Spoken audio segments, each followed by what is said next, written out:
Housewife है, सब जानते हैं। ये सम्मोहन क्या चीज है और क्यों बुलाया इन्हें यहाँ? तो चित्रासी, इसमें इतनी सोचने समझने वाली कोई बात ही नहीं। तुम बिल्कुल चिंता मत करो, ये एक अनूठा तरीके का इलाज है। कुल मिला के बात ये है कि तुम जाओगी सो, जब तुम सो जाओगी तो तुम्हारे अंदर का जो डर है उसका कारण है वो पता लगे। आप लोगों को मैं पागल लग रही हूँ ना, इसीलिए आप लोग मेरे साथ ये सब कर रहे हैं। देखो कन्हैया, हमें कुछ ठीक नहीं लग रहा है। भैया देखिए, हमारी बात सुनो। देखिए, जैसा जैसा हो रहा है वैसा होने दीजिए। चित्रासी, ये सब कुछ तुम्हारे भले के लिए हो रहा है। आप इस पे सारा ध्यान एकाग्र कीजिए। ये सब जरूरी है क्या? चित्रासी, जैसा कहा जा रहा है वैसा करो, कहना मान। मुझे हर हाल में जगे रहना होगा।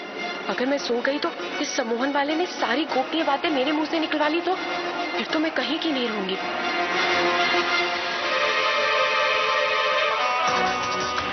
आपका नाम क्या है? चित्रासी। आपकी माँ का नाम? शकुंतला देवी। आप इन दिनों बार बार लगातार डर रही हैं, वो वजह? बोलिए बोलिए। ये क्या किया हमारे चित्रासी के साथ? अरे इसको होश में लाओ ना। चित्रासी, डॉक्टर ये चित्रासी बोलिए, उठिए चित्रासी, कुछ बोलिए। चित्रासी, आंखें खोलो। हो गया आपका इलाज? हाँ, हो गया। माफी चाहते हैं, सम्मोहन की प्रक्रिया को आपको यहीं रोकना पड़ेगा। अच्छा हुआ मैंने मुट्ठी कस के बंद कर ली। इसके डर से तो मुझे कोई सम्मोहन वाला सम्मोहित नहीं कर सकता था। कन्हैया के सामने तो मुझे अपना डर बिल्कुल नहीं दिखाना होगा। सोना से जुड़े इस डर से मुझे खुद निपटना होगा। लेकिन ये भूत प्रेत से कैसे पार पाए? मुझे तो कोई रास्ता दिखाई नहीं देगा। चित्रासी की ये कोई नई चाल है, वरना ऐसे कहाँ होता है कि सम्मोहन शुरू करते ही तुरंत कोई बेहोश होकर सम्मोहन की अवस्था में पहुंच जाए। ये तो संभव ही नहीं है। और ये भी चित्रासी को बेहोश देखकर इतने चिंतित हो गए थे। कुछ ज्यादा ही चिंता कर रहे थे चित्रासी की। कहीं ऐसा तो नहीं कि अब उनके मन में चित्रासी के लिए सहानुभूति पैदा हो गई और अब वो वही करेंगे जो बाबूजी उनसे करवाना चाहते हो।